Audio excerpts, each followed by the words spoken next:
All right, YouTube. Nicolas Maduro is slipping slowly into madness, it seems. It's not enough to declare a state of emergency because of the threat of a non existent coup attempt.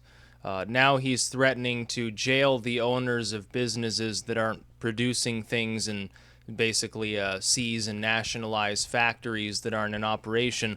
I think what Maduro appears not to understand or fully understands, and just he's posturing to save his own neck, is that when you have electricity 2 days out of the week and shortages of basically every good in the country, and when your currency is worth less than the paper it's printed on, it's going to be kind of difficult for factories to operate. I think most factories probably require electricity these days. If they don't, then they're not necessarily producing anything particularly sophisticated as far as modern standards would go. I suppose you can like keep the fires burning, chop down, more of your rainforest for fuel or something. What's the fucking point? Things in Venezuela have gotten so out of hand. It's actually insane because a few months ago, when I was talking about this, I was like, well, yeah, Venezuela is in the middle of a recession. Oil prices have collapsed. A crisis is incoming. Didn't expect it to happen that quickly, though, honestly. To blame foreign, like, provocateurs or saboteurs or a coup attempt doesn't really make sense. The opposition to Maduro was elected by the same people that Maduro was by, different groups of people, but Venezuelans at large. Apparently, he doesn't believe in the democratic process, which makes sense. He's a socialist, really almost more of a communist at this point. And again, as I said before, I'll say it again for the benefit of those who may see this video and not my previous one from yesterday. It's very funny because people, when Venezuela was doing all right, used to point to it as a glowing example of socialism and say they fought off those horrible Colombian fascists and and people are consuming more goods. Socialism's really taking off, and the oil is being sold and the proceeds given back to the people. Look how happy they are. Now, of course, though, that things aren't going well, they disclaim the notion that Venezuela is a socialist state. So essentially, remember this. It's socialism when it's going well. It stops being socialism the second the system breaks down, and it invariably does. Just like the USSR totally wasn't communism, China totally wasn't communism, North Korea is not a communist state, Cuba was never communistic. Essentially, look at any communist or socialist state, and the second that it began to fail and break down, it stopped being communism or socialism. Something must have gone wrong and it wasn't properly implemented. This is always the cop-out that's given.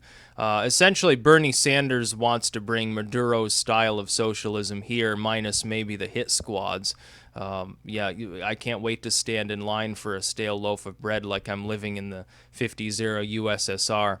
All things considered, though, ignoring that for a moment because people appear not to understand what socialism actually entails. People are currently rioting for bags of flour in the state of Venezuela. This is not the result of capitalism, because there is no capitalism in Venezuela. It's not the result of corporations, because any sort of business entities that exist there are directly regulated at every step from cradle to grave by the government. It's not the result of far-right fascist guerrillas because, as far as I can tell, there's not a single right-winger in the whole state of Venezuela.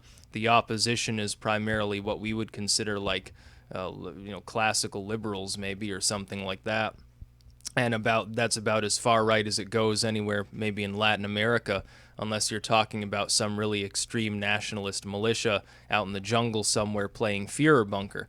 But yeah, the state of Venezuela is probably not long for this world if Maduro maintains power. The simple answer is hang Maduro. Get a hold of him, send people in, beat back the police, burn him out of his palace or whatever needs to be done, lay siege to him and starve him out. But the answer is not foreign intervention unless it becomes absolutely necessary. Your eBay and all of these other people saying, oh, someone needs to take care of this issue. That's exactly the wrong thing to do. If you want to alienate the Venezuelans and make everything that the far left in Venezuela, the Bolivaran socialists are saying, those that are allies of Maduro, sort of the Chavez people. If you want to justify their claims of a coup, all you have to do is send some tanks in, and they'll declare it a coup. And a lot of these people that are currently against Maduro will go full nationalist mode and take up their sticks and hammers and start beating on the sides of your tanks alongside the Venezuelan troops. It would be the worst possible scenario that could actually unfurl. I think the U.S. is actually doing the right thing for once by trying to take a more or less hands-off approach here, and refusing to essentially letting it play out in Latin America. It would be preferable if something does happen, if the state collapses outright and rioting and anarchy and cannibalism take over, it would be far better for the states that are in proximity to Venezuela to handle it. Ultimately, the Brazilians would probably be the best resource possible because, of course, Maduro has spoken well generally of the Brazilians. It would be easier for Brazil, which is more neutral, to be a go-between to restore order. It wouldn't even necessarily require war, so to speak, because at the point at which order has broken down to that level, a lot of the military will probably cease to function. It'll be overrun. But, I mean, the second that we start getting reports of people eating their own recently born infants because the maternity wards don't have electricity and there's no food anyway, and people's milk is dried up, so to speak, the second we start getting those reports, you're going to see serious credence given to the argument that intervention should take place and regime change should be forced. Hopefully that won't have to happen. Hopefully Maduro will be ousted successfully. They will return, they will restore order. But keep in mind one thing. Because no attempt to invest oil money back into the economy and it was just sort of pissed away on social programs, because no attempt to invest materials was made, the economy of Venezuela is still oil reliant and fragile. It will require an extreme amount of spending by foreign governments to bring them up to speed to the point at which there won't be chronic shortages, there won't be chronic unemployment, poverty, and all sorts of other problems. It wouldn't matter, even if they instituted absolute free market capitalism at this point, their currency is already too far gone, really, to do much with. It's toilet paper at this point. It's more worth. They might as well literally use sheets of toilet paper as currency because it's worth more than the money is. The underground value of the U.S. dollar there is astronomical. Like, you could probably live like a king for a year off $100 US if you wanted to live there at all, which I don't think you do.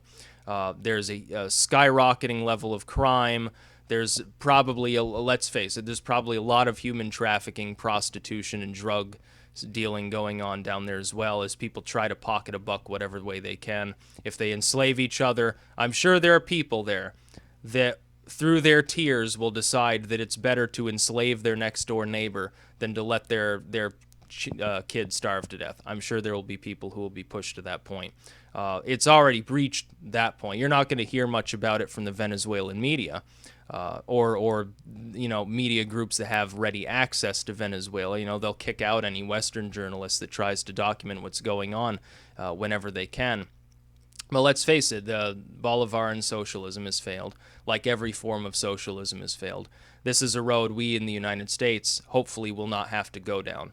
People need to take a good long look at this and stop listening to those who say, oh, well, it's not really socialism, because they always said it was socialism when Venezuela was doing fine. Back then they said, oh, yeah, glorious socialist utopia, workers' paradise. Now that it's breaking down, when it's clear that the state is going to potentially collapse, and or at least undergo regime change through some means, all of a sudden it's not real socialism, it's the fault of those evil Western imperialists. No, it's not. It's the fault of Maduro not investing his money properly. That's what it boils down to. And now he's threatening to seize people's private factories, government co-opted, but ultimately, privately owned to some degree at least, capable of functioning semi-autonomously. He's threatening to just gobble them back up without compensation, even though that's not going to improve things. I mean, there's still going to be a shortage of goods. There's still not going to be enough electricity to run that factory. It's still not going to be operating. It'll just be state-owned now. It'll just be more dead weight on the economy. They're talking about, cut imports, and there'll be even less food, and we've got to fight this debt. Well, you're never going to fight your debt. Venezuela is going to default the next time it comes up for payment. Maduro hopefully will be forced out. Hopefully he'll be killed for his crimes, dragged through the streets, and hopefully Socialist Party there will be outlawed so that it never rears its ugly head again. Hopefully they'll kick them out permanently, keep them out of power so that they can have a functioning economy. But let's not kid ourselves. It's going to require a great deal of international effort from all sides to even begin fixing the problems in Venezuela because it's so far gone. Unless we have a skyrocketing oil price tomorrow, which I don't think is likely, Venezuela will continue to be in a de facto depression at this point. When you have this sort of shortage, when you have this sort of turmoil, it's no longer just a recession. It's not, oh, well, things aren't going quite well. It's more like things are on the literal brink of collapse in a state that has more proven oil reserves than any other state on the face of the earth. So yes, people need to think long and hard about whether they want to bring that kind of economic system here to the United States. Socially, we're already approaching that sort of retard system. We've already got a police state. The fact that we have some free market endeavors still going on is all that we have left at this point. That's why we need libertarianism. That's about all. Peace out.